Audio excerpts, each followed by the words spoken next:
Tere kõigile peavõit kuulajatele. Minu tänane külaline on inimene, kelle tagantjärgi mõeldes oleks võinud ilmselt kohe saatesarja alguses külla kutsuda ja tegelikult oleks ise tahtnud 15 aastat tagasi temaga neid vestlusi alustada. Aga tänase külalise töö, päris otseselt võistlusrajal ega jõusaalis ei toimu, see toimub hoopis sportlase peas. Spordipsühholoogia on valdkond, millest räägitakse üha rohkem, aga mille sisu jääb kohati natuke häguseks. Mõne jaoks on see nõrkuse märk, teise jaoks hoopis loomulik osa treeningust. Minu tänane külaline on spordipsühholoog Snezana Stoljarova. Tere! Tere ja kõigepealt suur aitäh, et saatesse tulid. Nagu ma juba sissejuhatus ütlesin, siis tegelikult seda vestlust oleksin tahtnud oma sportlaskarjääri, kas just päris alguses, aga keskel kindlasti juba pidama hakata. Minu jaoks sportlase karjääri poole pealt on natuke hilja, aga ma usun, et neid sportlasi, kellel vaimse poolega nagu tegemist on ja kes tänasid väikse abi leida võiks, on päris palju. Lisaks siis spordipsühholoogiale puudutame natuke ka teemat sportlase heaolu, turvalisus ja olukorra, kus kas siis sotsiaal- või pärismeedia muutub ründamaks, sest Snezana sa oled ka siis EOK-s ROK-i Welfare Official, eks, et me tea, võib-olla alustamegi sellest, et millega see heaolu ohvitser siis tegeleb? Ega see veel väga täpne ei ole, kuna selline roll tekkis ja rahvusvahelises olümpiakomitees alles Pekingi olümpia ajal ja meie komitee võttis seda töösse eelmisel olümpial ehk siis Pariisis. Nii et üldiselt see on selline väga hea initsiatiiv ROK-i poolt, et nad sellega näitavad, et nende prioriteediks on sporditurvalisus, mis on nii kõik selliste spordis väärkohtlevate juhtumite ennetamine, väärkohtlemise juhtumite ennetamine ja ka selline vaimne heaolu ja vaimne tervis. Nii et need asjad käivad ka käsi käes. Okei, et ühesõnaga siis kas see on nüüd ainult, kuna sa oled Team Estonias ka, eks ole, kas see on siis ainult olümpiale pürgivate sportlaste oma või võib sinna ka näiteks, ma ei tea, võtta mingi pallimänguala, kellel tõenäoliselt ei ole olümpiale asja, näiteks korvpallimeeskonnas keegi võib ka selle mingi murega sinu poole pöörduda? Kindlasti, sest muidu sporditurvalisus on ka meil Eesti süsteemis oluline osa ja JATSE sellega tegeleb ju ka on ju ja spordipsühholoogid meil on väljaõppes selleks, et osata sportlastel nendes olukordades aidata.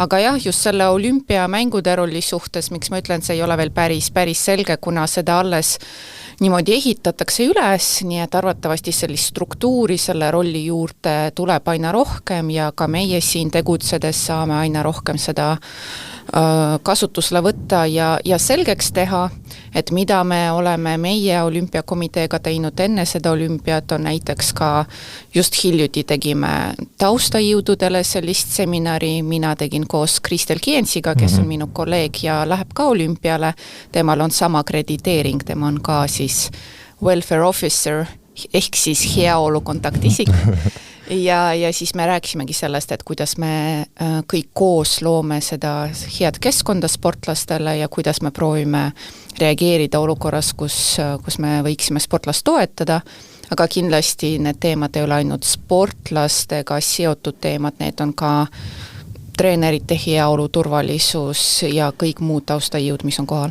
Aga kuidas siis spordirahvas selle, nimetagem siis seda teenuseks vastu on võtnud, kas kliente on või murelisi on palju või pigem ikkagi praegu liiga palju veel ei ole ja ma ütlen, ma ausalt öeldes enne selle saate eeltöö tegemist ei olnud üldsegi kursis, et selline amet on loodud, et justkui tundub, et natuke võiks seda promo rohkem olla.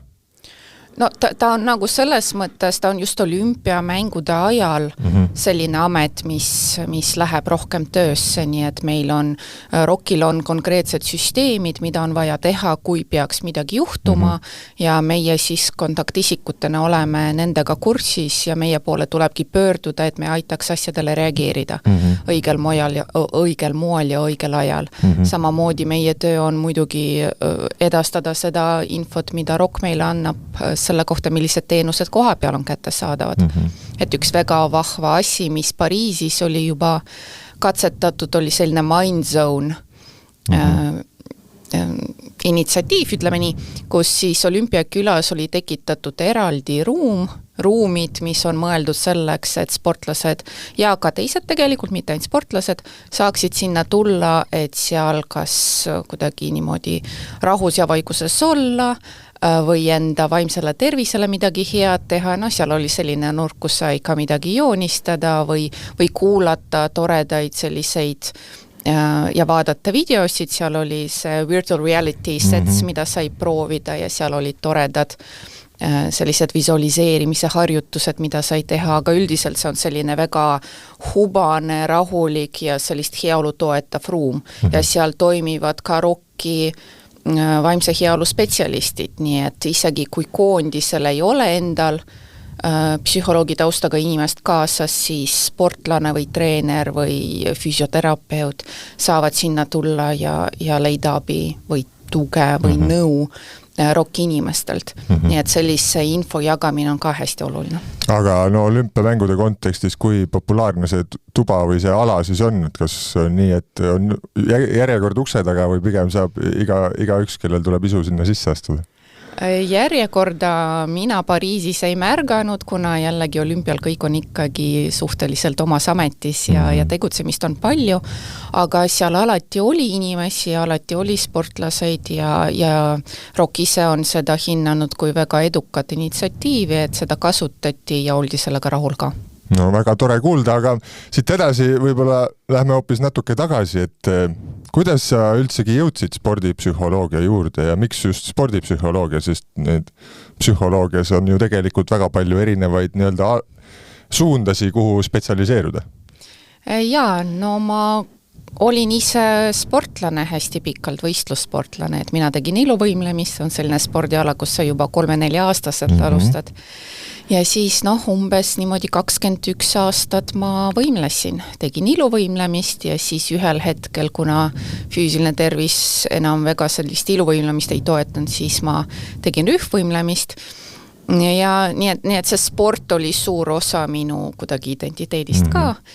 Siis psühholoogiat ma läksin õppima, kui ma läksin õppima, siis ma olin pigem noor, ma olin 17, kui ma läksin ülikooli ja siis see valiku tegemine oli ikkagi selline suhteliselt juhuslik võib-olla, pigem ma teadsin, mida ma ei taha, aga ma ei teadnud päris, mida ma tahaks õppida, aga õnneks läks hästi, et see psühholoogia kuidagi oli ikkagi veetlev mingil moel ja õppisin ja mõned aastad siis töötasin personalivaldkonnas, siis tundsin, et mina tahaks teha ikkagi teistmoodi praktilist psühholoogiat ja siis leidsin võimalust õppida spordipsühholoogiat välismaal ja seal läks see pusle kokku minu jaoks nii-öelda, et ja jah, silma, et ma tean ka ju, päris spetsiaalselt ei saagi spordipsühholoogiat Eestis üldse õppida või... Vot seda väidet nüüd saab juba ümber lükata. Aha, väga hea. Et meil on Eestis ka spordipsühholoogia valdkonnas toimunud suured arengud ja siin peab eraldi kiita Aave Hannust, Tartu Ülikooli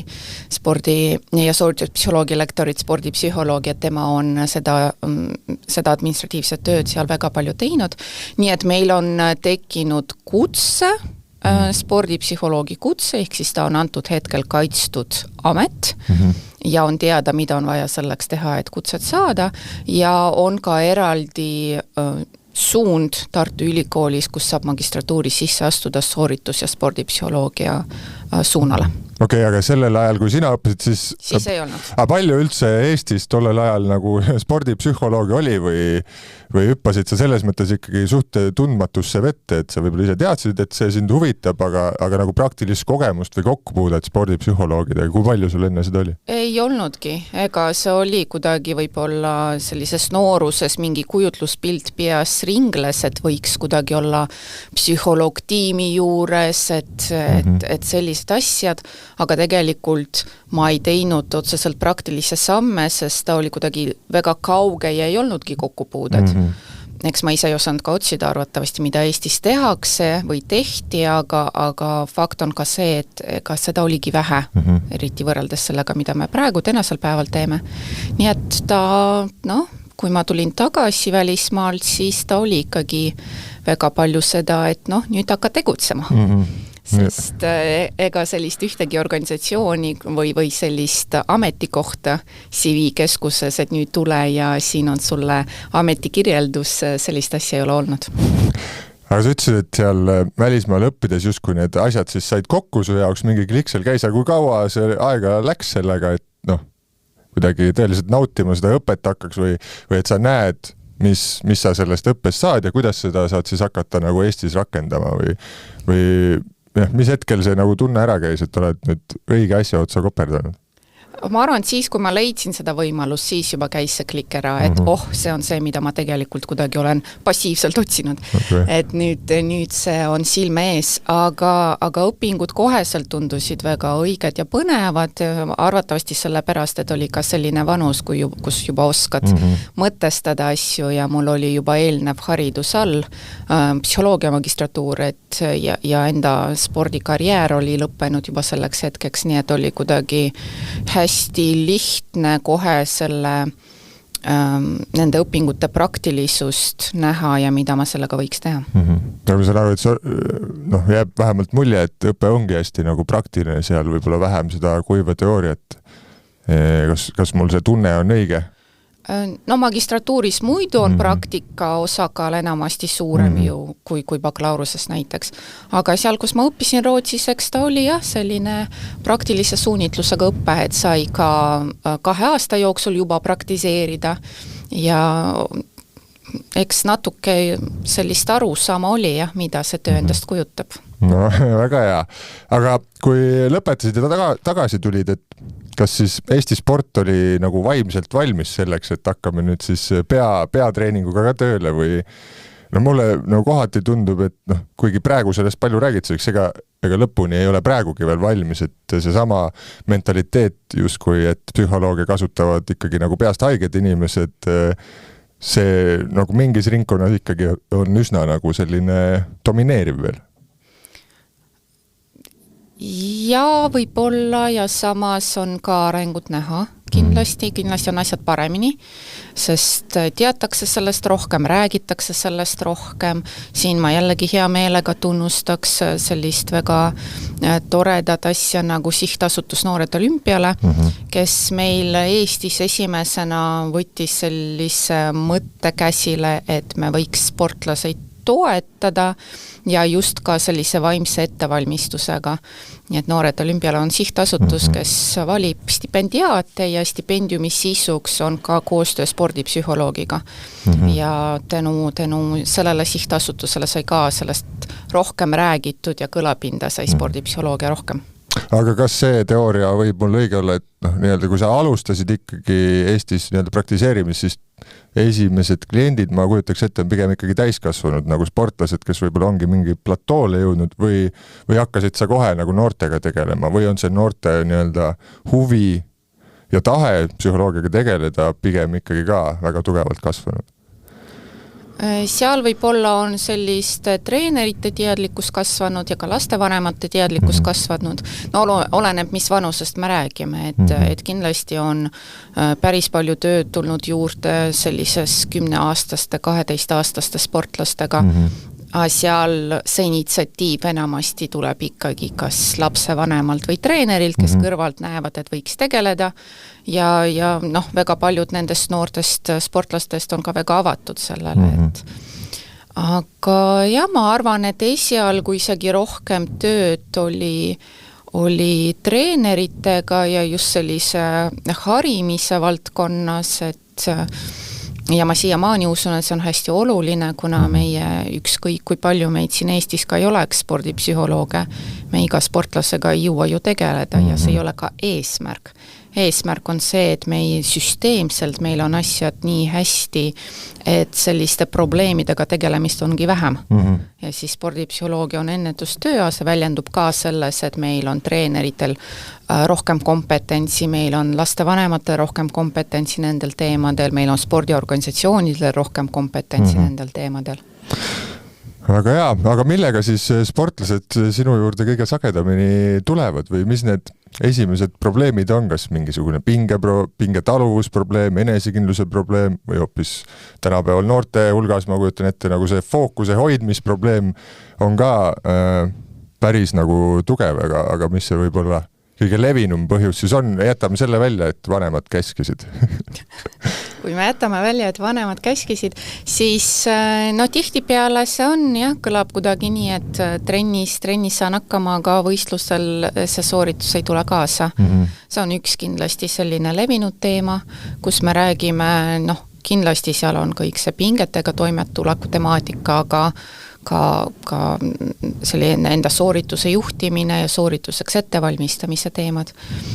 Tullakse ka olukordades, kus on motivatsioonilangus ühel või teisel põhjusel, et ei tea, kas ja kuidas edasi minna. Okei, need tunduvad jah, sellised asjad, et väga laiad nii-öelda kaabud, mille alla siis panna, et noh, trennis läheb hästi, võistlustel ei tule, no ma isegi ei kujutaks peale, kust nagu alustada, aga mis need võib-olla esimesed asjad on, millest siis sellise sportlasega, kes tulebki selle probleemiga, et mängud ei tule välja, aga trennis pane nagu kulda, et kus kohas seda nagu pundart arutama hakata üldse? No ma arvan esialgu sellest põhimõttest, et võistlus ongi trennist erinev. Et iseenesest siin ei ole, kui ütleme nii, meil on see olukord, kus psühholoogilise ettevalmistusega ja psühholoogiliste oskustega ei olegi teadlikult tegeletud ja me lihtsalt eeldame, et ma saan kõike seda, mida ma õppisin trennis, lihtsalt üle kanda võistlustele ja see seal toimib samamoodi, siis see ongi natuke siuke võib-olla ebarealistlik ootus, et võistlus nõuab rohkem kui trenn, seega mul peab olema ka viise, kuidas ma nendele nõuetele vastan. Mul peavad olema mingid enda rutiinid, mul peavad olema enda võtted, kuidas ma siis enda sooritust võistlusolukorras juhin. Nii et me hakkame sellest, et me prooviks kaardistada, mida sa juba teed, kus on potentsiaal, kus on need kohad, kus võiks midagi teha ja mis on siis need asjad, mis kõige rohkem muutuvad, mida me vajame selleks, et seal midagi parandada. Aga kas pigem nagu tänases praktikas tullakse nagu tulekahju kustutama või tullakse juba ikkagi ennetustööd tegema, et seda tulekahju üldse ära hoida? Mul raske niimoodi hinnata, aga mida ma kindlasti tajun, et seda ennetustööd on rohkem. Et kui varasemalt võib-olla oli just see tulekahjude kustutamine põhiliseks asjaks, siis tänasel päeval, kuna teadlikkus on kasvanud, siis on ka rohkem neid kliente, olgu see treener, lapsevanem või sportlane või organisatsioon, kes tulevad selle pärast, et okei, me nüüd tahaks teha asju paremini. Nojah, see on vist üsna loogiline ka, et kui ennetustööd tänapäeval juba ongi 10 aastat juba me teame, et selline asi on olemas nagu spordipsühholoog ja me mõtleme sellest, et ma mõtlen, et minu ajal ei olnud mingisugust sellist ettekujutust ja reaalselt mõtted sellest, et kellega oleks vaja rääkida, tulid ikkagi siis, kui nagu sügaval augus oli. Et seda on väga tore kuulda, et seda nagu täna vähemaks jääb, aga mul on veel selline küsimus, et kui sa oskad mulle öelda, et mis võib-olla on kõige levinum selline vale ettekujutus sellest, mis spordipsühholoog teeb, kas üldse on midagi, kui sa kuuled, keegi räägib spordipsühholoogiast ja siis sa mõtled, et ma ei tea, sa pole ikka üldse pihta saanud sellele asjale. On mõni selline naljakas või see ei peagi naljakas olema, või pigem kurb ettekujutus või sinu kõrvu vähemalt jõuab selline jutt, nagu sa ise ka ette kujutad, et sa teed? Et jah, eks need vahepeal naljakad on ka, aga neid müüte veel, mis võivad olla päris levinud, on mitmeid. Et ühes sa ise alustasid, et kui mul on vajadus spordipsühholoogi kaasata, ju siis ma ei ole piisavalt tugev näiteks või ma ei ole piisavalt sportlane või ma olen kuidagi ja siis juba seal neid väljendeid võib erinevaid olla. Et ma olen ka kogenud seda, kus tulebki sportlane ja ma küsin, kuidas sa siia jõudsid ja vastus ongi see, treener ütles, et mul on psühholoogi vaja. et juba selline väljend paneb, siis me saame muidugi sellest natuke nalja teha ja eks treeneri kavatsus tol hetkel oli hea, aga see, kuidas ta võis kõlada, ongi see, et sul on midagi valesti. Üks levinud võib-olla müüd või mitte kõige parem arusaam on see, et meil on mingeid nippe, mis kiiresti suuri asju parandavad. et kui helistatakse, öeldakse järgmisel nädalavahetusel on siin tiitlivõistlus ja nüüd on vaja. Et võlukepikest ei olegi. Et jah, et võlukepikest kõik otsivad ja see on väga inimlik, eks me kõik tahame ju kiireid lahendusi olukordadele ja me üldse eelistame sellist lihtsamat maailma pilti, et millest me saaksime paremini aru, nii et aga ega see lihtsustamine tihtipeale ei aita kaasa, et kui meile tundub, et siin piisab ainult mingist õigest sõnavõtust, et enamasti mitte. Ja aga mulle tundub, et sportlane, kes tulebki ja ütleb, et treener saatis nagu, kui lihtne temaga siis seda ühiskeelt leida on või vähemalt minu kogemus, ega ma olin ise samasugune, põline Eesti mees, ei mingeid arste ega midagi, tuleb ise kõigega hakkama saada, kuni lõpuks enam ei saanud.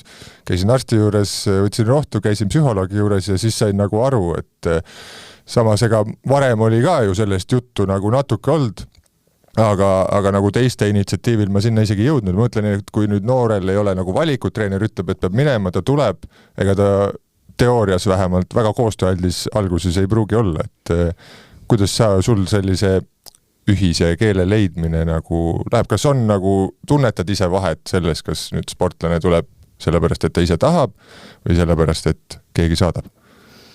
Mõnikord, aga pigem ikkagi see sportlane ise ka ju saab aru, et tal on mingid asjad, millega ta ei tule toime näiteks või mis teda ennast ei rahulda ja kindlasti minu töö nagu iga psühholoogi töö ei ole hinnanguid üldse jagada, aga pigem ma ütlen, ma normaliseerin ära seda olukorda ja ütlen, see on tegelikult väga hea, et nüüd on võimalus, et väga tihti sportlane tuleb siis, kui mingid asjad ei toimi.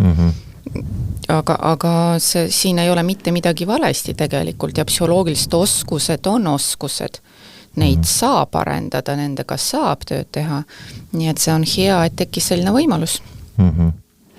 Kas sinu arvates on vaimne töö muutunud normaalseks osaks treeningust või see on ikkagi selline, mida ei vaadata justkui, mida päris nagu treeningplaani keegi endale kirja ei pane?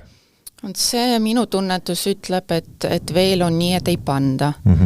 Et me võime küll sellest rääkida rohkem, et keskendumine on hästi oluline ja võistkonna aladel meeskonnatöö on hästi oluline, võistkonnatöö on hästi oluline, aga kuivõrd palju me seda teadlikult siis kuidagi treenime, mis tähendab, et me seda võtame fookusesse, mis tähendab, et meil mingid harjutused, mida me teeme trennis, hoiavad seda fookust ja et me sellest pärast ka arutame, me reflekteerime neid asju.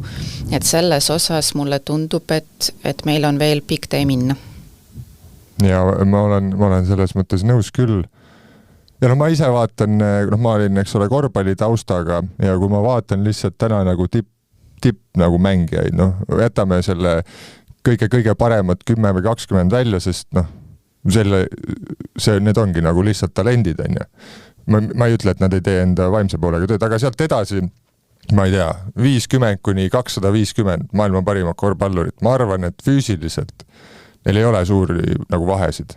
Viskavad sama hästi sisse, jõusaalis on sama tugevad, hüppavad sama kõrgele, jooksevad sama kiiresti, aga vahe tekibki just seal, et osad tegelevad enda vaimse poolega ja osad ei tegele ja mulle nagu tänases maailmas tundub, kuna me suudamegi nagu füüsiliselt sportlased ajada, täiesti inimvõimete piiri nii, siis tegelikult suured võitjad tulevad tüüpidest, kes on õigel ajal aru saanud, et sport ei ole ainult nagu füüsiline tegevus. Ma arvan, see on päris õige mõttekäik, et me ütleme spordipsühholoogias, et ta ei asenda ju treenimist, ja ta ei saa kompenseerida puudujääke oskustes või puudujääke treeningtundides ja kõike sellist asja. Ehk siis spordipsühholoogia ei tee sinust võitja, aga võita ilma selleta on hästi raske. Kuigi ma natuke võib-olla isegi vaidlen selles, et minu meelest hea vaimse tasakaalu ja vormiga, kas või võtame korvpalluri, seal tulebki see treeningu ja mängu erinevus ju sisse, et mõni vend ongi treeningul ülihea ja mängus ei tule tal välja, teine tüüp on niisugune lihtsalt nagu laadna vend trennis, on nagu on, aga mentaalselt just hästi tugev ja ütleme siis, et mängus hoiab seda taset, mida ta treeningul näitab, ilma siis nagu 100% andmata seal treeningul, et selles mõttes mulle tundub küll, et mingi puudujäägi annab nagu ära peita, seda kaugushüppes võib-olla on raske teha, eks seal sa pead lihtsalt kiiresti jooksma ja kõrgele hüppama, aga sellised spordialad, kus on nagu taktika küsimus ka taga, siis seal ma isegi nagu tänases võtmes, loomulikult, kui sa oled nagu väga halvas füüsilises vormis, siis ei aita nagu miski, onju. Aga kui sa oled nagu enam-vähem korvpalluri mõttes, siis nagu väga tugeva mentaalse poolega, ma arvan, sa võid seal nagu üliheas füüsilises vormis, aga natuke katkised tüübid igati üle mängida. Jaa. Ma nüüd jäin mõtlema selle su näide peale, et kindlasti esiteks meil on vaja neid oskuseid, et mitte ka enda jaoks mingeid keerulisi olukordi raskemaks teha. Sest me võime ju ka mõelda ennast veel hullemasse olukorda kui see, mis meil on. Aga minu mõte oli pigem see, et ikkagi selleks, et läheks hästi ja oleks hea sooritus olulistel hetkedel, siis kõik need komponendid peavad tulema ilusti kokku. Ja seal see, et psühholoogia komponent olemas ja sellega on tööd tehtud ja see ei ole juhuslik, et see on hästi oluline, jah. Aga kui ikkagi selles kogu süsteemis mingid asjad on puudulikud, siis väga palju seal sellise hetke tunde pealt või mingisuguse sellise toetava mõttega sa seal ei paranda. Sul peab ikkagi see baas olema korralik. Jaa, sellega ma olen nõus, et baas peab olema korralik, aga võtame järgmise spordi, näiteks mingi discgolf, eks. Ma arvan, ma ei tea nii täpselt seda ala, ma ei ole seda statistikat teinud, aga ma arvan, et enamik nagu võite, siis võidetakse nende puttidega ehk lähivisetega ja kaotatakse ka. Ja seal ju füüsilisel tegelikult ei ole mingit vahet, see korv on sul 2 meetri kaugusel, sa võid olla 100 kilo ülekaalus ja sa nagu peaksid sellele ikka pihta saama, et seal, jah. Ja kindlasti, ja seal ongi see koht, kus me ütleme, et see psühholoogiline komponent ongi üks oluline osa sooritusest ja sellega tuleb tegeleda. Aga see on selline põnev viis. Ikka nagu meenutad nagu seda enda aega ja jube kahju, jah, et sellega siis ei tegeletud. Tead, kui ma tulen selle juurde, sest kust meil see arutelu praegu läks, oli see minu fraas on ju, et psühholoogia ei tee sinust võitja, aga ilma sa ei saa võita, on ju.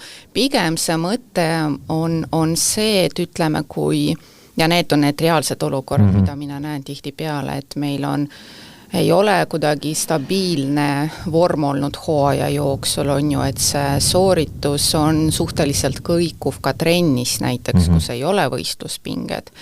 Ja siis me lähme võistlusele ja see sõnum, mis tuleb, on see, et aga kui sa nüüd võtad ennast kokku, kui sa nüüd usud endasse, kui oleks sa nüüd enesekindel, vot nüüd sa sooritad ära.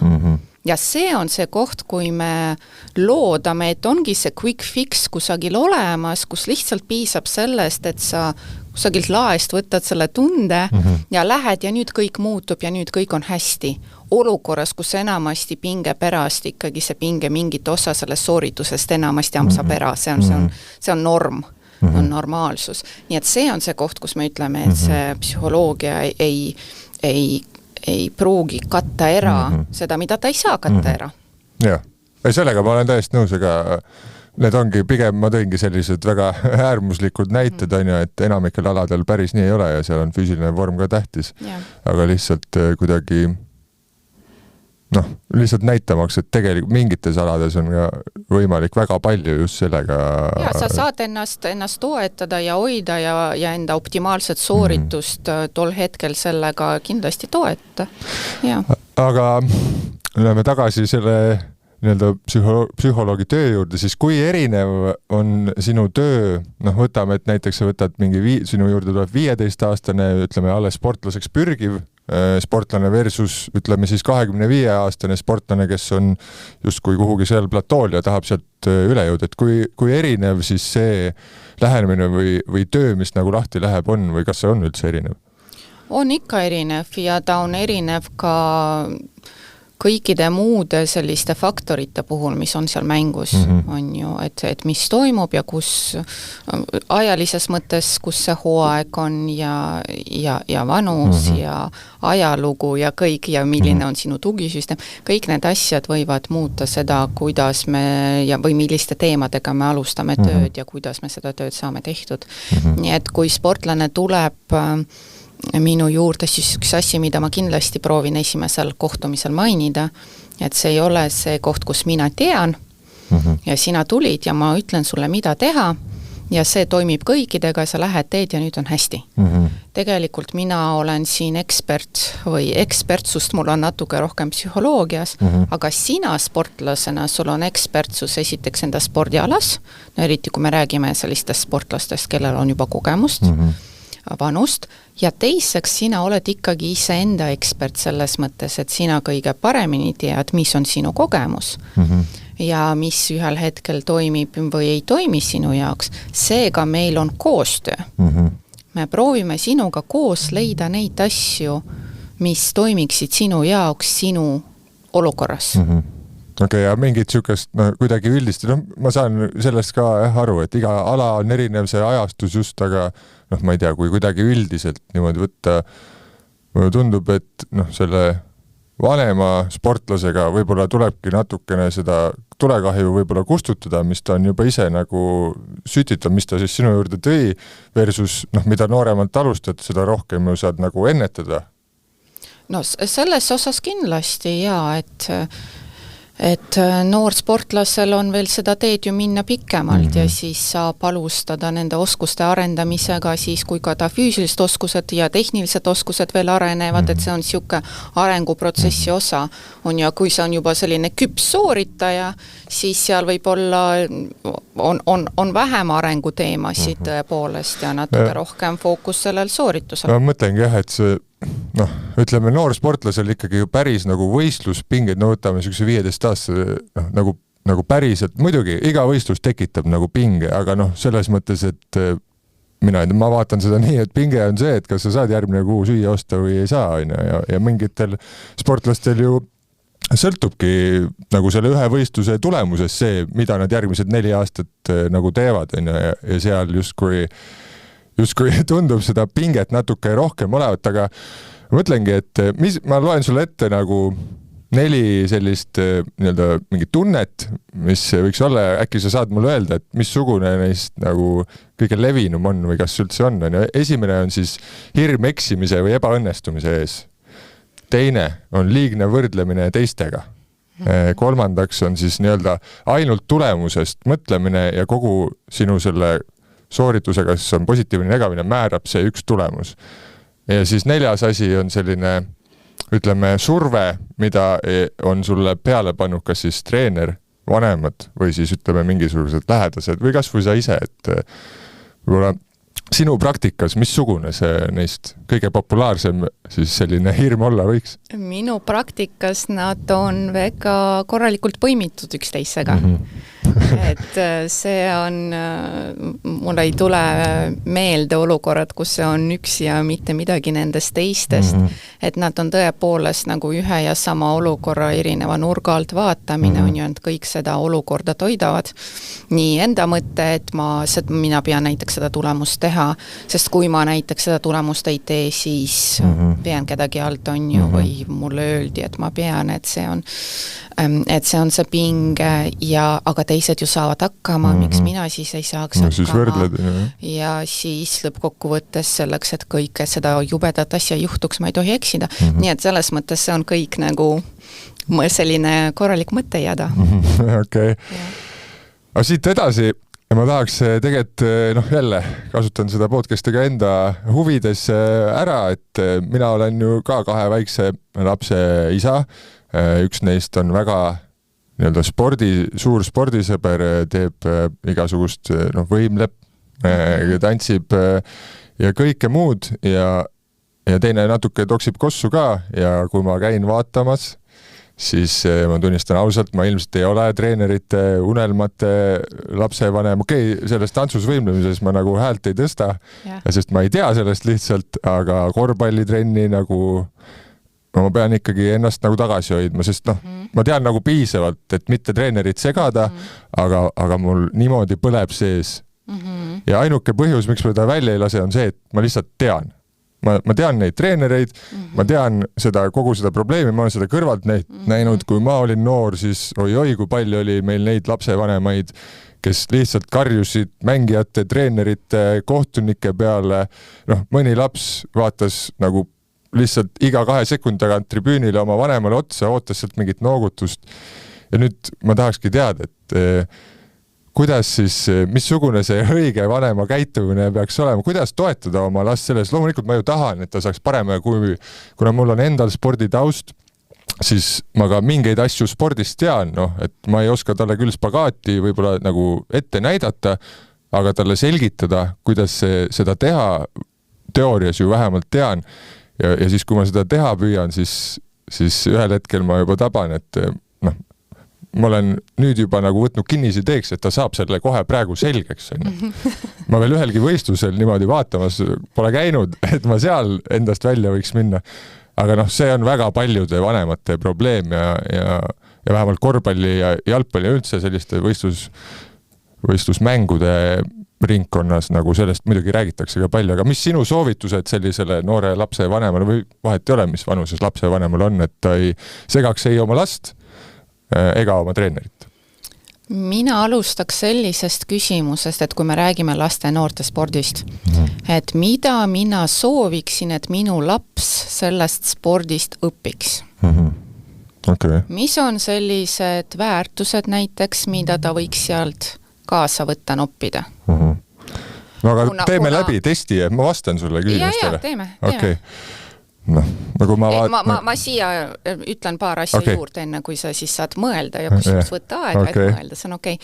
Et kuna tulemus, sportlaskarjääri pikkus ja selle tulemuslikkus, ta ei ole ju suugi garanteeritud. Absoluutselt, seda sa ise tead sportlasena, et siin on nii palju erinevaid faktoreid, mis on meie kontrollist väljaspool.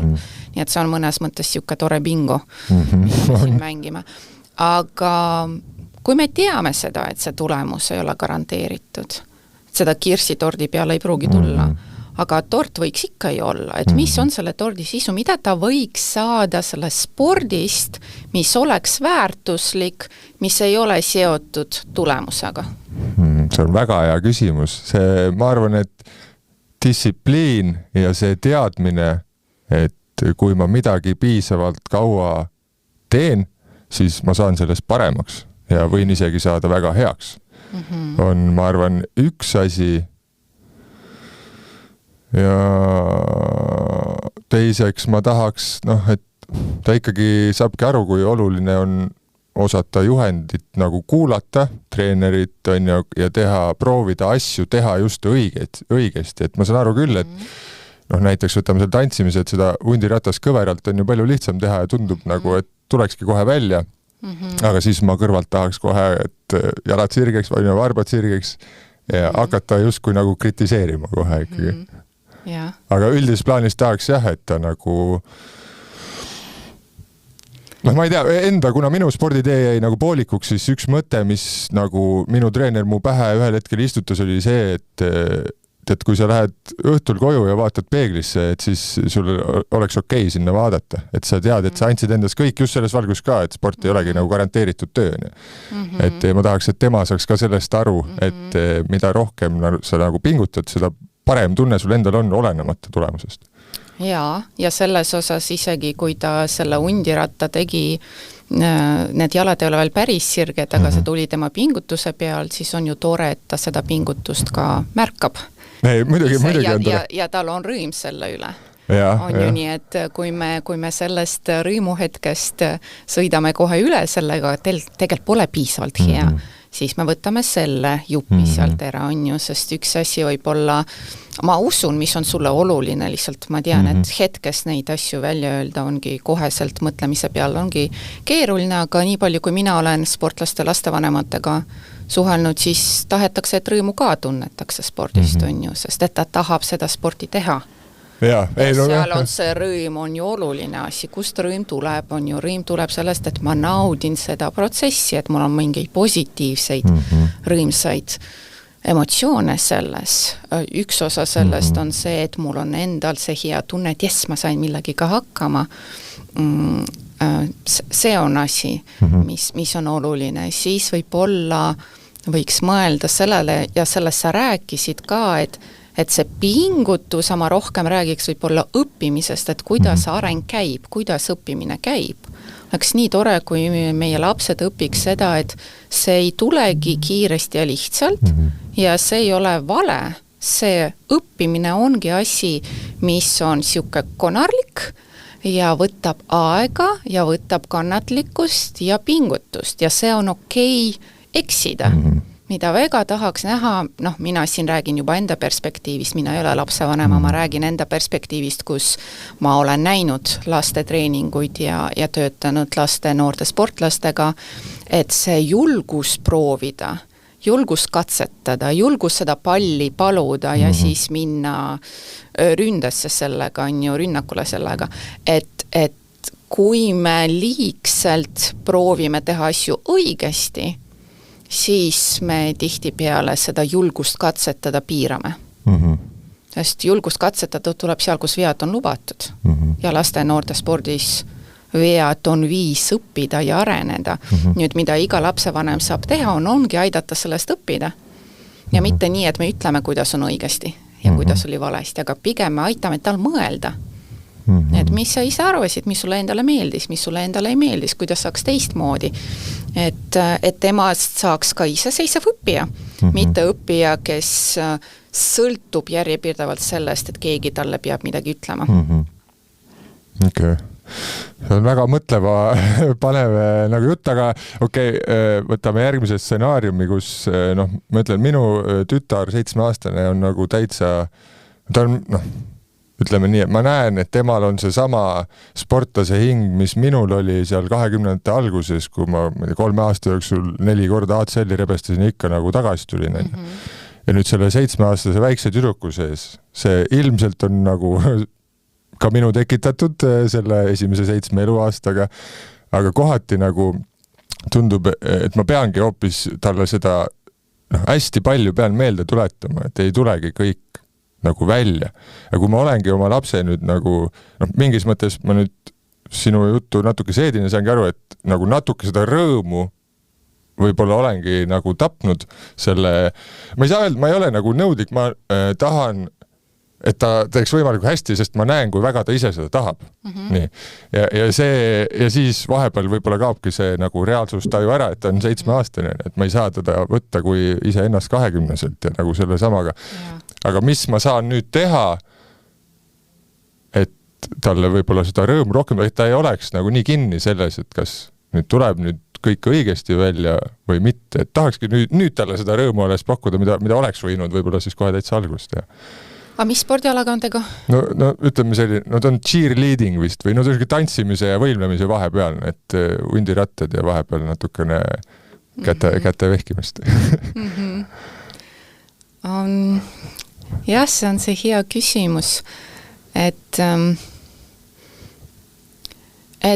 üldse laste spordis, noorte spordis see mängulisus on oluline, et kui liiga vara asi läheb ja selliseks tuimaks tööks mõnes mõttes on ju, siis sealt see rõõm kaobki kiiresti ära, sest lapsed naudivad mängimist ja tegelikult nad mitmekülgselt arenevad kõige paremini läbi mänguliste tegevuste, kus ei ole eesmärgiks otseselt jällegi asjade ideaalselt tegemine, aga pigem see sama mängurõõm läbi liikumise, nii et siin võib olla, ma praegu tõesti viskan mõtteid õhku, et kui saab iseenda kavasid koostada, valida endale muusikat ja siis mida mina kõrvalt lapse vanemana saan märgata, et toetada, et kui kihvt on näha, kuidas ta loob ja ise tantsib ja talle meeldib ja see on äge muusika ja tal on kihvtid liigutused seal ja ma ei tea, sina isana võid ju tantsida ka kaasa, sest selline asi kindlasti loob päris palju rõõmu sinna juurde, et selline koos tegemine.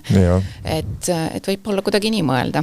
No ega umbes niimoodi me teeme, et väga, väga hea tunne on kuulda täpselt seda, kuhu suunas me liigume.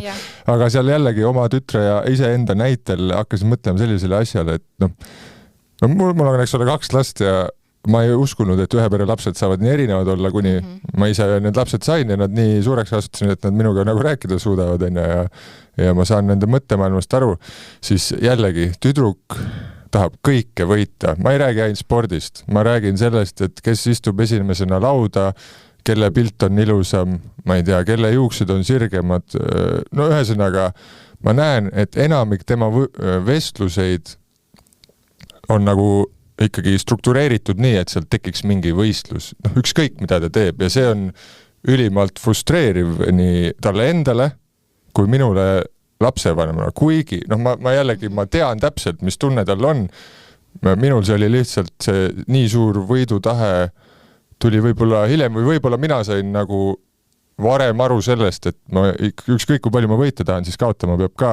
Seda tema veel nagu ei ole seda hästi ära aksepteerinud ja tõesti väga palju nagu pinget see suur võiduhimu tekitab. Samas poiss on selline, et okei, läks ja teeb ka kõiki asju, aga temaga nagu seda nii suurt probleemi ei ole, et see sõltub ka jälle muidugi nagu kogu psühholoogia väga palju inimesest endast, aga kuidas sellise nagu ultimate võitja mentaliteediga nii-öelda noorsportlasega siis ütleme nagu tegutseda üldse, et kuidas et see ei tekiks just nii palju nagu seda pingete probleemi. No selliste väikeste laste puhul üldiselt on oluline, et kui me proovime miskit mõjutada, muuta, et seda on mõistlik teha läbi keskkonna väga paljus, ehk siis vaadata, kus me saame vähendada neid olukordi, kuhu see võistluslikkus võiks olla sisse kirjutatud või olukordi, mis seda võistlusmomenti kuidagi toovad esile või soodustavad. Et alustaks juba sellest, on ju, kuna jällegi selles vanuses asjade mõtestamine on veel keeruline. Nii et seega läbi keskkonna me saame võib-olla natuke paremini. Ja siis ma soovitaks nii sulle kui ka kuulajatele, kes samast teemast mõtlevad, üks hea raamat. Eesti keelde ka tõlgitud Carol Dwecki mõtteviisi raamat. Ma ei tea, kas sa oled kuulnud äkki? Ei ole. See on juba pikemat aega meil raamatupoodides kätte saadav. Et Carol Dweck on Stanford ülikooli professor, ma ei tea, kas tänasel päeval, aga kindlasti oli, ja tema siis uuris seda, et mis teeb mõnda inimest edukamaks kui teist. Tema seda küsimust uuris just lähtuvalt sellest, millised on meie sellised mõtteviisid või siis pigem isegi uskumused. Enda võimekuse, andekuse, talendikuse kohta. Tema ütleb, et me võime inimesi eristada selles osas, nagu iga teooria ta on natuke teeb seda, lihtsustab asja, teeb natuke rohkem mustvalgeks, aga et meil võib olla selline mõtteviis, milles me ei pruugi olla teadlikud kusjuures. On ju, aga ta võib meid ikkagi mõjutada. Ehk siis see uskumus, et kõik minu võimed ja minu selline talendikus, see on kõik arendatav. Siis järjepidevalt ma saan midagi teha paremaks, kui ma sellega teen tööd, kui ma seda soovin. Ja sellele vastand on see, mida ta nimetab fixed mindset, see esimene oli growth mindset, teine on fixed mindset, mis on selline kinnistunud mõtteviis või siis uskumus, et mul on mingi siis talendikus, andekus kaasa sündinud ja ega ta on selline fikseeritud kogus seda. Ja see väljendub selliselt, et kui ma olen andekas, ma arvan, et mul on mingi anne olemas, ma olen milleski tubli, siis ma pean selles olema tubli järjepidevalt igas asjas koheselt ja ma seda saan kõige paremini näidata, kui ma olen teistest parem. On ju? Ja seega iga asi on siis ju mõnes mõttes võistlus, igas asjas ma pean tõestama enda andekust, kuna see on selline fikseeritud asi, kas on või ei ole, kas on või ei ole, kas on või ei ole, siis seal ei ole seda arusaama, et need asjad on arendatavad, muudetavad ja ma ei pea seda iga kord tõestama. Või siis vastupidi, fixed mindset väljendub selliselt, et mul pole mõtet seda arendada, sest ma nii või naa ei saa. Mul lihtsalt pole selleks antud. On ju? Väga tuttavalt kõlab kõik. Jaa, mulle ka kõlas väga tuttavalt, kui ma selle teooriaga tutvusin ja ta mõnes mõttes seletab neid asju päris ilusti ära ja millest Dweck räägib, et meie koolides ja kodudes ja spordis me võiksime seda growth mindseti rohkem arendada lastes ja noortes ja see ei ole kiire, lihtne töö, aga see ongi järjepidevalt, kus me proovime esiteks märgata, kuidas ma ise kodus võib-olla tunnustan seda võitmist. Ja me seda võime väga loomulikult ja automaatselt teha, sest on ju tore. Temal on tore, me ütleme, kui äge olidki kõige kiirem. Aga nüüd on oluline vaadata, kui tihti me anname seda sõnomit, et tubli olid kõige kiirem, sa oled tubli, kui sa oledki kõige kiirem, ehk siis meil fookuses on ikkagi see võrdlus versus me rohkem fookus suuname, küsime küsimusi, mis on seotud protsessiga. Kuidas sulle endale meeldis? Mis oli sellest toredat? Mida sa ise nägid, mida sa said arendatud? On ju, milles sina läksid paremaks? Et need on need kõik küsimused, mis ei ole võrdluses teistega ja nad ei ole lõpptulemuse kohta, nad on protsessi kohta. Ja Dweck väga soovitab ka arendada jällegi seda arusaama, et vigade tegemine on hea asi, sest ta meid arendab. Tema raamatus on lausa selline kirjeldus olemas, ta on, kuna see on ameeriklasest juttu, siis on natuke kultuuri aspektid ka, aga näiteks õhtu söögi ajal lauas me tähistame päevavigu, celebrate mistakes. Nii et igaüks meid räägib, millist viga ta täna tegi, mis oli hea viga, lahe viga. Lahe viga on selline, millest ma midagi saan õppida, ma midagi mõistsin, ma nüüd oskan teistmoodi, ma nüüd tean teistmoodi. Ja me sellega teeme vigu selliseks heaks asjaks. Väga see on tõesti väga nagu hea point ja kogu see lugu, mis sa kirjeldasid, see kehtib nii mu enda kui kindlasti ka mu tütre kohta ja igatahes väga huvitavaid teste hakkan kodus tegema ja vaatan, kuidas see asi edasi läheb. Aga nüüd ma küsiks hoopis nii, et jällegi väga selline subjektiivne pole võimalik nagu keskmist aega määrata, aga kas võib-olla saad mingi hinnangu anda, et kui ma nagu täna tulen ja hakkan spordipsühholoogiga koostööd tegema, võtame, et ma olen niisugune ikkagi tulemussportlane juba, on ju. Et kui kaua või kui pikalt keskmiselt sa nagu sportlastega nii-öelda, kes isiklikult su üles otsivad, koostööd ja kui kaua sul see keskmine koostöö nagu toimib, sest quick fix'e meil ei ole, see on järjepidev töö, aga päris, ma millegipärast arvan, et ka spordipsühholoogide ja psühholoogide üldisem ülesanne on ju õpetada inimene ise nagu toime tulema, mitte tal eluaeg nagu käest kinni hoida, eks? Kindlasti, ehk siis kui sportlane tuleb ja tal on mingi konkreetne, ütleme nii, tellimus, siin me saime aru, et see on see konkreetne asi, mis vajab mingit parandamist, paremat toimetulekut, siis me saame selle oskusega töötada või oskustega, mida see olukord vajab ja siis on olemas, asjad lähevad paremini, siis nagu on hästi ja võib-olla, ma ei tea, juba sellest 10 sessioonist piisab.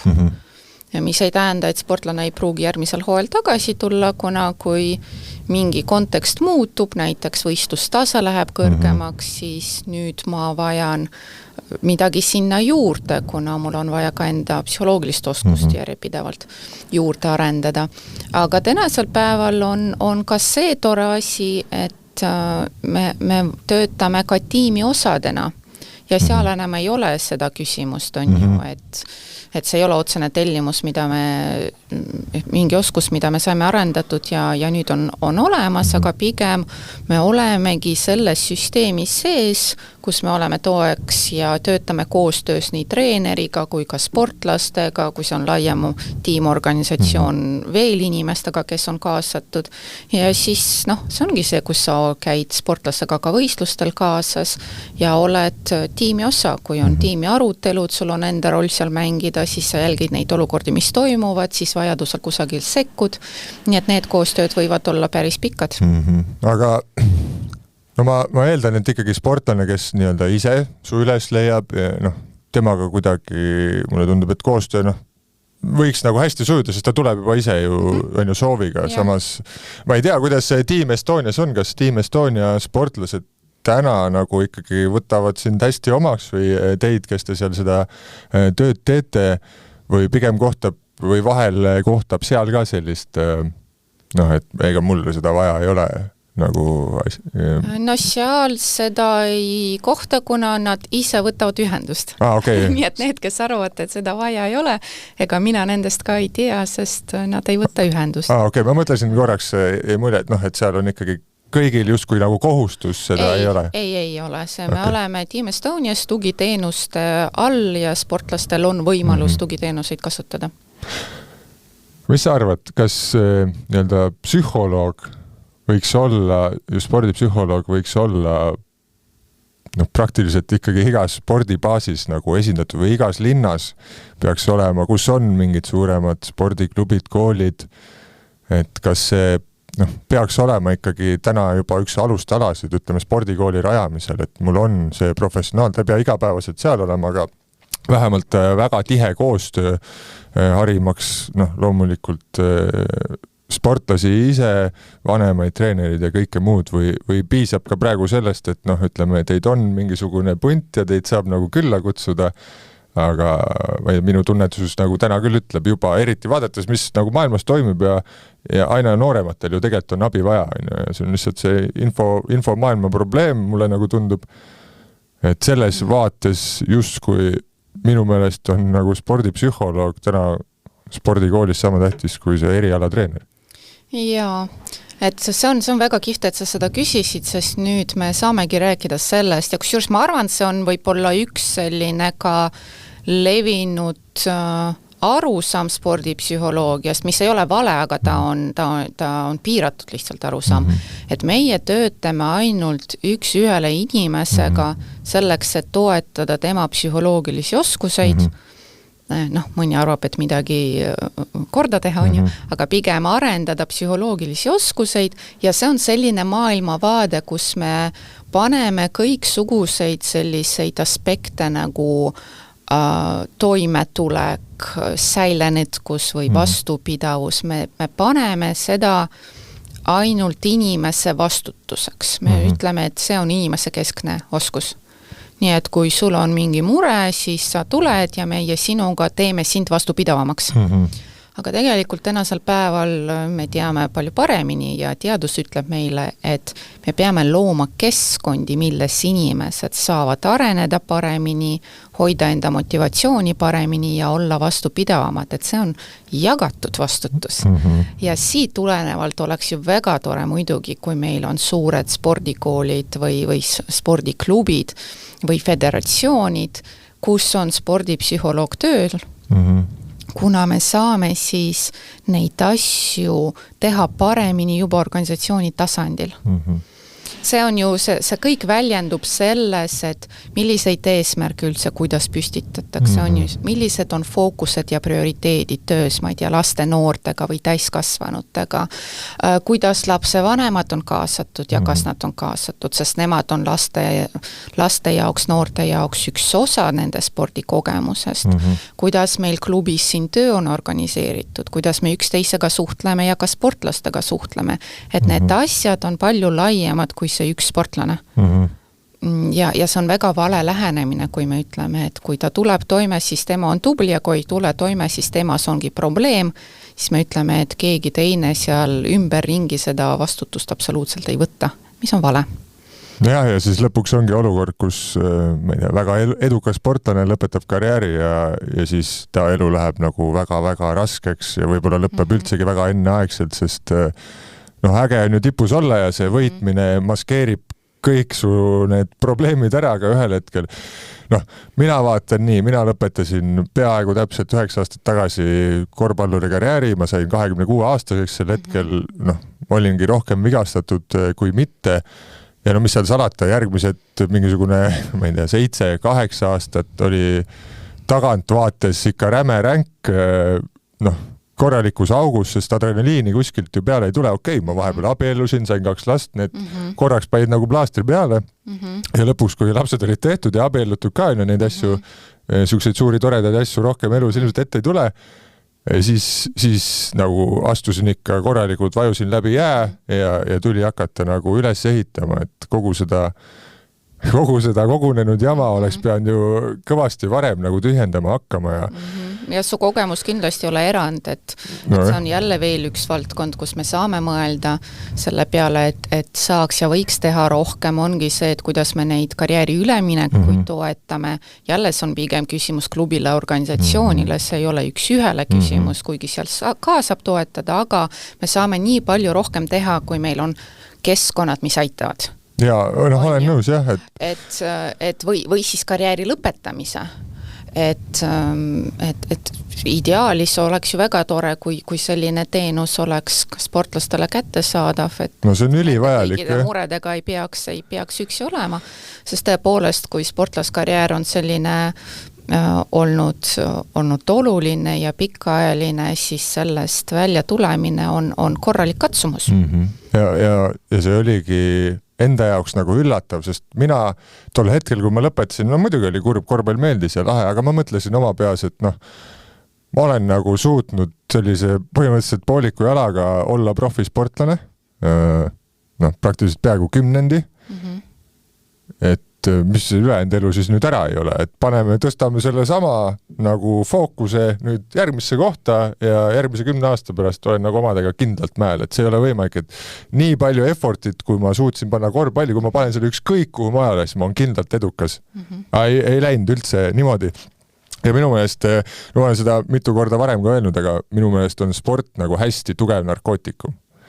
Et ma jään sellest ülimalt sõltuvusse ja see mahatulek on siuke, et mõni teebki endale otsa peale, sest ta ei saa sellega lihtsalt nagu hakkama.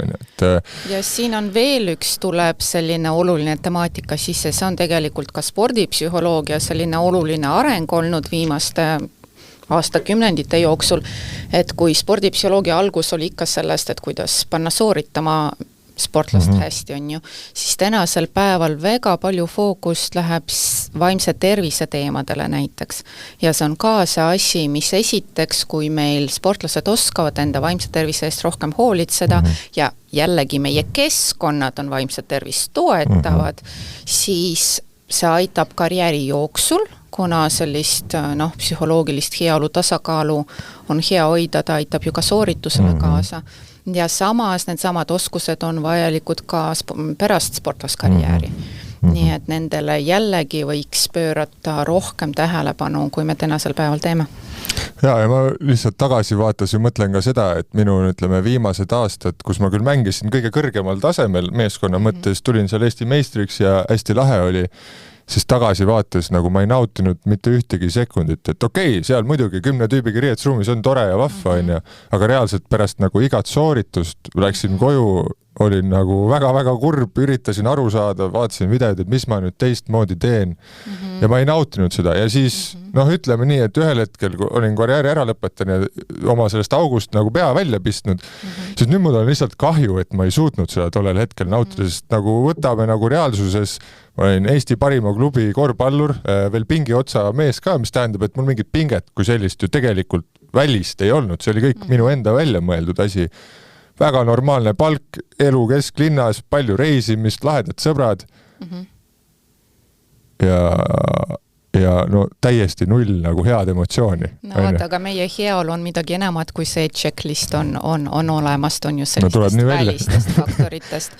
See jälle paneb mind mõtlema sellele, mida ma küsisin mõni aeg tagasi laste suhtes, mida me tahaks, et sport meile õpetaks väärtuste mõttes ja kuidas olla sportlane ja kuidas minna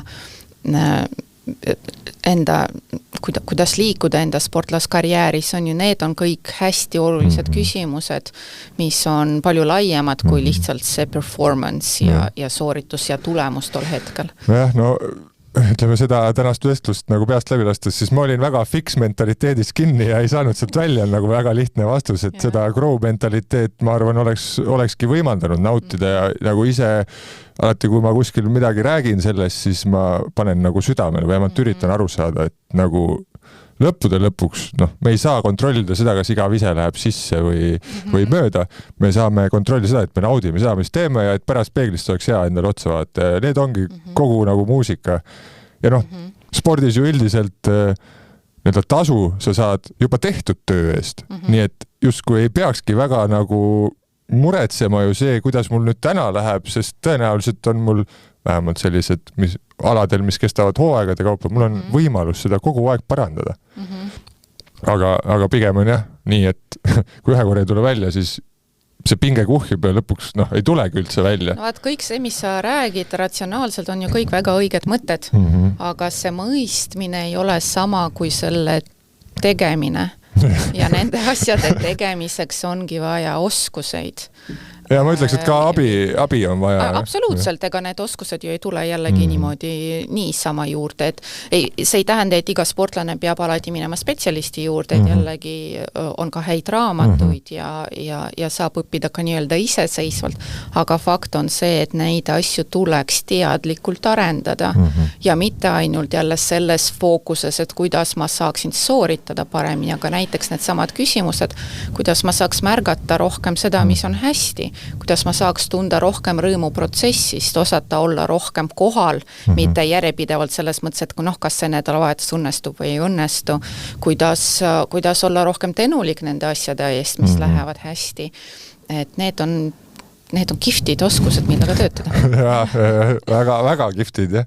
Ma korra tulen tagasi selle juurde, millest me alustasime, see welfare officeri roll, et ma saan nagu õigesti aru, et kui sportlane saab või loeb mingit ähvardat, alandavat, mingit sõnumit, et siis ta võib sinu poole pöörduda, aga mis siis saama hakkab ja kas seda on üldse nagu juhtunud? Sõnumitega on see, et tegelikult ROK-il on täiesti küberturvalisuse süsteem paigas, mis on AI-süsteem, kus sportlased on automaatselt sellega liidetud. Ehk siis AI jälgib kõiki neid asju, püüab neid sõnumeid või kommentaare, mis ei ole head ja siis proovib neid sealt koheselt ära likvideerida. Ja sportlastel on ka see võimalus, et kui nad teavad, et nad muidu saavad sellist halbu kommentaare rohkem, ebameeldivaid sõnumeid rohkem, et siis nad saavad pöörduda ka minu poole muidugi, et siis ma saan ROK-ile infot edastada selleks, et nad oleks veel eraldi listis, kes saab veel rohkem tähelepanu. Kas sisuliselt siis, ma ei tea, Delfi kommentaatorid kirjutavad, ma ei tea, mis iganes nime on nagu jobu? Nad jälgivad sotsiaalmeediat. Sotsiaalmeediat. Okay. See, et kommentaare, et siin on juba see soovitus, mida me jagame, mitte lugeda, see on kõige mõistlikum asi. Jah, aga teinekord on raske. Kui me loeme, siis on nii raske tuletada endale meelde, et üldse need inimesed, kes lähevad sinna kirjutama selliseid asju, nad ei ole ka nii-öelda meie keskmine normaalne inimene. Nad ei ole terved. Et nendel on endal mingid mured ja probleemid ja nad kindlasti ei ole heas kohas enda elus, muidu sellist asja ei teeks. Aga vot seda on meelde tuletada palju keerulisem, kui me oleme juba seda ära lugenud.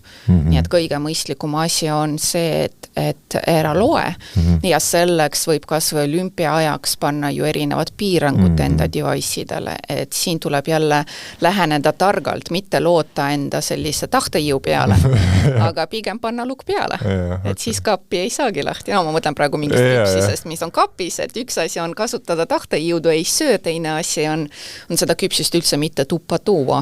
Ja mulle tundub ka, et mitte tuppa toomine on vähe mõistlikum lahendus, aga siia lõppu ma võib-olla küsikski selle ikkagi sotsiaalmeedia ja kõige kas seda on tunda, et sotsiaalmeedia suure levikuga on ka noorsportlaste psühholoogiline pool nagu problemaatilisemaks muutunud. Ega siin kõikidele irvammastele, kellele tänagi see psühholoog on justkui nagu mitte õige asi, meeldib öelda, et aga vanasti ju ei olnud, meie kõik kasvasime, sõime kartulit ja tulime maailmameistriteks, on ja ei olnud seal midagi, enam nagu kindlasti nii ei saa, aga kas ja kui palju sinu hinnangul selles ongi süüdi see meie nii-öelda infoühiskond, kus kogu maailm on kogu aeg peos, kõik, mis sinust või sinu sõpradest või mis iganes sinu aladest räägitakse, sul on see kogu aeg käes, lisaks on sõjad, covidid, ega mina viskasin endal covidi alguses teleka kodust välja, sest mul olid seal väiksed lapsed ja sealt tuli ainult nagu, mis on maailmas valesti ja ma tundsin, et ma ei suuda. Meil on niigi palju probleeme, teeme siis nii, et meie kodus vähemalt ei ole, aga enamikes kodudes see info ikkagi tulebki praktiliselt kogu aeg, kas siis raadiost või telekast midagi nagu taustaks mängib. Ja ma kujutan ette, et see ei saa lihtne olla ühele arenevale ajule, kes ei suudagi ise seda asja seal nagu ära desinfitseerida, et mis see õige on ja mis vaja. Ei saagi ja meil just hiljuti oli vist Riigikogus oluline arutelu, kus olid kaasatud ka näiteks meie psühholoogid ja neuroteadlased, Jaan Arus ja rääkis, Grete Arrach, hariduspsühholoog ja rääkisid. Ja nende sõnum on ühine, ega eeldada, et see kuidagi ei tee halba noorele ajule, ei tasu. Sest fakt on see, et see väga palju sekkub aju arengusse, sellesse, kuidas me arendame enda võimekust nii mõelda kui ka tähelepanu suunata ja keskenduda ja on hästi palju juba teadust, mis ütleb, et selline sotsiaalmeedia mõjutab ka enesehinnangut negatiivselt, eriti tüdrukute puhul, et meil on vaja ennast või enda lapsi, ennast ka, aga lapsi eriti, sest meil veel neid enesejuhtimise ikkagi oskust on rohkem, aga tuleb sellest asjast rohkem kaitsta. Austraalia ju tegi piirangu ja see sama meede on nüüd arutelul meil siin Eestis. Okei, no jah, see ilmselt see mõistlik on, kuigi eks ta väga raske vastu võtta nendele, keda see piirang puudutab. Ega piirangud meile ei meeldi, aga see ei tähenda, et nad ei oleks õiged. On ju? Ei, ma olen nõus sellega, ega ma olen küll 35-aastane üldse mitte sportlane, aga ega vahel ka seal, ma ise muidugi tegutsengi sotsiaalmeedias, et seal see negatiivne kommentaar on nagu pigem tavapärane ja vastupidi, et vahel ikka nagu häirib, kuigi ma suudangi ratsionaalselt mõelda ja saan aru sellest, et see inimene, kes selle kommentaari kirjutab, mul pigem hakkab nagu tast kahju lõpuks. Et see ei ole inimene, kelle arvamus, sellest ma olen ka proovin sportlastega rääkida, et tuleb teha vahet sellel, millised arvamused on olulised ja millised mitte. Ja sul võivad elus olla need inimesed, need ei pruugi olla liiga palju, aga kelle arvamus tõesti sulle loeb. Ja kõik teised arvamused ei ole vahet, kui palju neid on, aga nende kaal lihtsalt ei ole sama. Nii et seda erisust on hästi oluline teha. No mul on väga põnev suga rääkida, aga natukene aeg hakkab siin meid ahistama. Ma tean, me oleme mitu korda juba öelnud ka, et sellist quick fixi ei ole, et kui mul on probleem. Aga proovime midagi võib-olla välja ikkagi mõelda, kui ütleme nii, et on tulemas suur võistlus ja ma lihtsalt tahaks, et mul seda närvi, et ma saaks magada eelmine õhtu hästi või midagi, et äkki on mingisugune asi, mida ütleme siis enamik vähemalt on nõus proovima või mida sa nagu soovitad enamikele, kas siis on see mingi hingamisasi või mis selline võib-olla kõige universaalsem tehnika on, mida siis sportlased kasutada võiks, ükskõik kas noored või vanad? No võib-olla kõige sellisem, kui ma peaks andma paar sellist soovitust, millest alustada, ma arvan, et see, et me võiksime palju rohkem enda erinevaid mõtteid ja tundeid normaliseerida, sest tihtipeale probleem ei ole selles, et mul on mingi ebamugav tunne või mul on mingi ebamugav mõte, ebameeldiv mõte, me neid nimetame negatiivseteks. Selle pärast, et ma nagu arvan, et see on kuidagi moodi vale, nii ei tohiks olla, nii ei peaks olema. Ehk siis sama võistlusnärv, et selle osas kõige suurem mure, mida mina näen enda praktikas, ongi see, et sportlase jaoks see on negatiivne asi, millest tuleb lahti saada. ja paraku on nii, et mida rohkem me proovime mingist asjast lahti saada, seda suuremaks see asi läheb. Nii et üks asi ja see on selline mõtteviisi võib-olla ja kindlasti selline psühhoharimise osa on mõiste, et ei ole olemas valesid emotsioone ja tundeid ja ka mõtteid, kõik nad on hästi inimlikud ja loomulikud, kõiksugused sellised asjad, mida sportlane nimetab närviks, on ju, et närv tuleb sisse, mina ütlen, peabki tulema, sest sa ju hoolid sellest, mida sa teed ja sa teed keerulist asja. Ja kui me juba enda suhtumis selles mõttes pehmendame ja suhtume lahkemalt nendesse asjadesse, mõistame, et see on inimlik kogemus ja sportlane on sellegi poolest ju inimene, siis meil tekib natuke rohkem vabadust mitte jääda sinna kinni, mitte jääda sinna võitlusesse, mida me nii või naa kaotame, aga pigem mõelda, et okei, mina saan ikkagi keskenduda sellele, mida ma teen ja mis on minu kontrolli all. Ja see mingi ebamugav tunne mõte, see on ajutine tingimus, mis on minuga kaasas. Et ma tihtipeale, see on tore asi, et küsin sportlase käest, et sa oled ju tihtipeale tunned väsimust, aga sellegi poolest sa teed edasi oma asja ja sa nagu sellele väsimusele nii palju tähelepanu isegi ei suuna, sa ei oskad läbi selle väsimuse teha või läbi sellise valu, mis ei ole selline tõsine valu, aga siuke vajalik valu, nii-öelda. Ja sportlane ütleb ju mulle, jaa, muidugi. No võt, aga mis on erinevad? Erinev on see, et sa oled seda endale normaliseerinud, sinu jaoks on normaalne osa protsessist. Ja vot mõnes mõttes suures pildis me tahaks samat asja ka kõiksuguste selliste sisemiste segajate puhul kasutada, et kõik need tunded, see on tingimus, see on normaalsus, need on tunded, mis iseenesest on ju väga adekvaatsed nendes olukordades, kus sa oled. Seega rohkem natuke normaliseerimist, aktsepteerimist ja keskendumist tegutsemisele. Väga ilusad mõtted. Ja nagu me siin vestelnud oleme juba üle tunni aja natuke, et spordis tõesti räägitakse palju kehast, aga ei ole pea sellest üldse eraldi. See on sama treenitav nagu tehnika või vastupidavus ja kui mõte ei tööta, siis tõenäoliselt ei saa kehaga oma täit potentsiaali kasutada.